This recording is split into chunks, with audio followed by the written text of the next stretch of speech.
Hello bachcho, let's have a look at the question. Question दिया, consider the statement. Statement है signet ring stage of plasmodium is found in the erythrocytic cycle and Schaffner granules are found in the schizoid. ठीक है, तो हमें correct statements के बारे में यहाँ बताना है कौन सी स्टेटमेंट ट्रू है, कौन सी स्टेटमेंट फॉल्स है. सो अगर हम की कॉन्सेप्ट की बात करें सो हम बात करेंगे अबाउट द प्लाज्मोडियम. प्लाज्मोडियम जो है हमारे पास एक प्रोटोजोन पैरासाइट है. Right, this is a protozoan parasite. और ये जो प्रोटोजोन पैरासाइट है ये हमारी बॉडी में जब प्रेजेंट होता है तो कॉज करता है मलेरिया. सो ये मलेरिया कॉजिंग पैरासाइट है. अगर हम यहाँ बात करें कि जो प्लाज्मोडियम है जब हमारे ब्लड में पहुंच जाता है तो ये अपनी इन्फेक्शियस स्टेट बनाता है. ठीक है, एंड इसकी रिप्रोडक्शन दो तरह से होती है.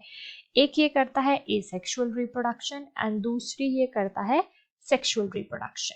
ठीक है, and the second stage is sexual stage यहाँ पे देखने को मिलता है. सो जो एसेक्सुअल स्टेज होती है उसे हम कहते हैं शाइजोगोनी.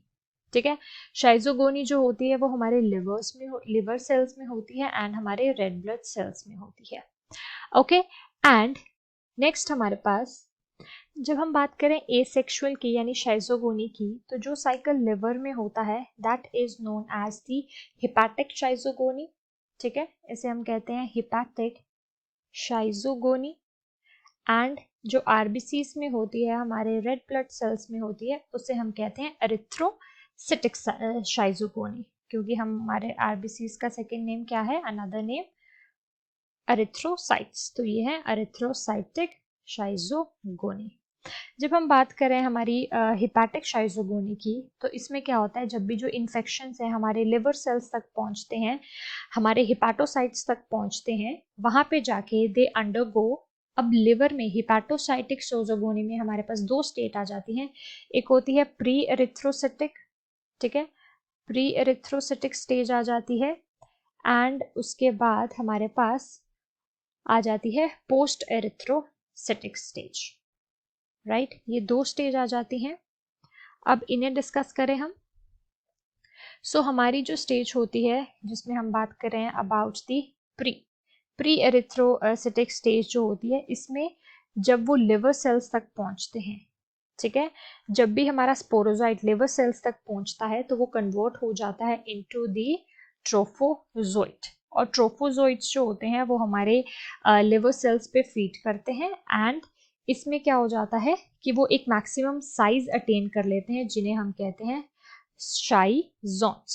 ठीक है, शाइजोन्स जो हो गए हैं, अब ये सारा प्रोसेस लेता है 8 डेज. अब ये क्या करते हैं, शाइजोन्स जो है वो मल्टीपल टाइम्स डिवाइड करके बनाता है छोटे छोटे क्रिप्टोजोइट्स.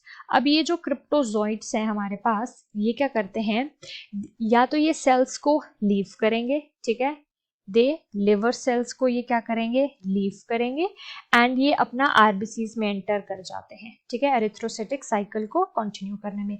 अब एरिथ्रोसिटिक साइकिल्स को कौन स्टार्ट करता है, ये क्रिप्टोजोइट स्टार्ट करते हैं. ठीक है, अब आरबीसीज में जब ये क्रिप्टोजोइट्स प्रेजेंट होते हैं तो ये अगेन क्या बना लेते हैं, ये बनाते हैं हमारे पास ट्रोफोजोइट्स. इन्होंने फिर ट्रोफोजोइट्स बना लेने हैं.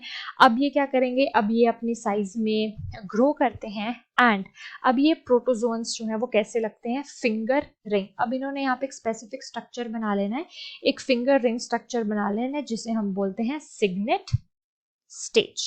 ठीक है, सिग्नेट रिंग स्टेज. तो हम कह सकते हैं कि signet ring stage of Plasmodium is found in the erythrocytic cycle. ये बिल्कुल ट्रू है. एंड नेक्स्ट यहाँ बात की है स्कफनर ग्रैनुअल्स की, they are found in the schizont. ये भी ट्रू है क्योंकि शाइजोन्ट जैसे हमने यहाँ पे बात की है जो बनते हैं they are known as the mother cells भी इन्हें कहते हैं, जिनसे कि क्रिप्टोजोइट्स यहाँ पे फॉर्म हो रहे हैं. और ये हमारे पास मलेरिया के लिए एक हेमोटोलॉजिकल फाइंडिंग होती है. ठीक है, जब मलेरियल पेशेंट्स को टेस्ट किया जाता है so they are the cause of the finding. ठीक है, यहाँ पे हम इनकी प्रेजेंस से देख सकते हैं कि हमारे पास जो पेशेंट्स के ब्लड में शाइजोन्स प्रेजेंट हैं या नहीं, तो ये स्कफनर ग्रैनुल्स बताते हैं. तो दोनों स्टेटमेंट जो हैं वो ट्रू हैं. So I hope you understood the question well. Thank you.